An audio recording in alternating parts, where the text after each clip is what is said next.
স্বাগতম আপনাকে ডিবিএম সংবাদে। সাথে আছি আমি এশা রহমান। প্রথমেই শিরোনামগুলো। স্ত্রী সন্তান সহ শেখ হাসিনার পিয়ন জাহাঙ্গীরের দেশ থেকে নিষেধাজ্ঞা।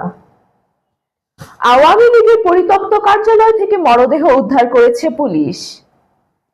হাসিনার উপহারের ১১০টি ঘর ছেড়ে পালিয়েছে বাসিন্দারা। অবশেষে যুদ্ধবিরতিতে রাজি হলো ইসরায়েল হামাস। এবার বিস্তারিত। সাবেক প্রধানমন্ত্রী শেখ হাসিনার একান্ত সচিব পিয়ন জাহাঙ্গীর আলম, তার স্ত্রী মোসাম্মদ মোমেনা বেগম, দুই ছেলে মুহতাসিম আলম ও মুনতাসিম আলমের দেশ থেকে নিষেধাজ্ঞা দিয়েছে ঢাকার একটি আদালত। জাহাঙ্গীর আলমের বিরুদ্ধে বিভিন্ন অনিয়ম, দুর্নীতির মাধ্যমে নিজ নামে ও পরিবারের সদস্যদের নামে দেশ বিদেশে ১৫,০০০ কোটি টাকা মূল্যের অবৈধ সম্পদ অর্জন এবং বিদেশে অর্থ পাচার সংক্রান্ত অভিযোগ অনুসন্ধানাধীন রয়েছে। অনুসন্ধানের বিষয়টি রাষ্ট্রের স্বার্থে মানি লন্ডারিং প্রতিরোধে অতি গুরুত্বপূর্ণ।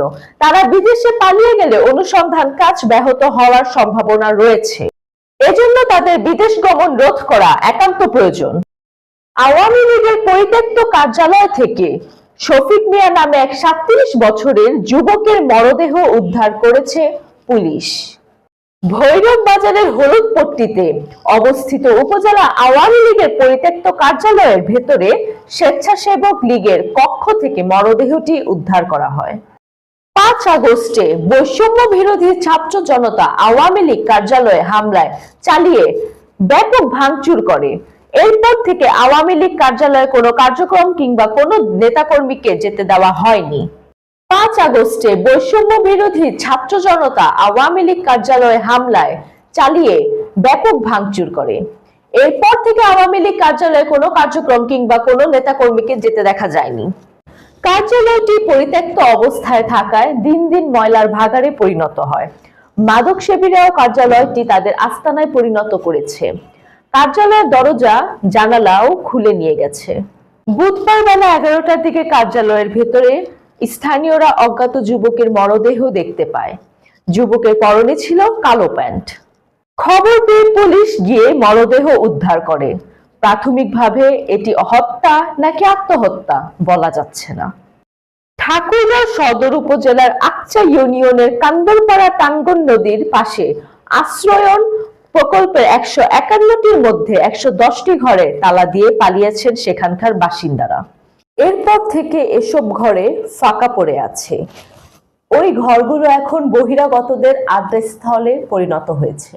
সোনালী স্বপ্নময় আশ্রয়ন প্রকল্প নামের ওই প্রকল্পের প্রতিটি ঘর তৈরিতে ব্যয় করা হয় ২ লাখ টাকা। নির্মাণের কয়েক মাসের মধ্যে ২ শতক জমি সহ ঘরগুলো বাসিন্দাদের কাছে বুঝিয়ে দেওয়া হয়। এরই মধ্যে প্রকল্পের বেশ কিছু ঘরে ফাটল ধরেছে। ভূমিকম্প বা ঝড় ভেঙে পড়ার ভয়ে অনেকেই ঘর ছেড়ে চলে গেছেন। প্রকৃত ভূমিহীন বাছাই করতে না পারা স্বজনপ্রীতি ও আর্থিক অনিয়ম করায় এই অবস্থায় সৃষ্টি হয়েছে বলে জানিয়েছেন স্থানীয়রা।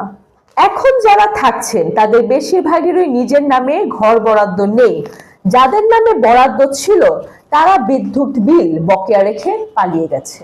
তাদের রেখে যাওয়া ঘরগুলোতে অন্য বাসিন্দারা বিদ্যুৎ বিল পরিশোধ করে বসবাস শুরু করলে এখন তারা এসে তাড়িয়ে দিচ্ছেন।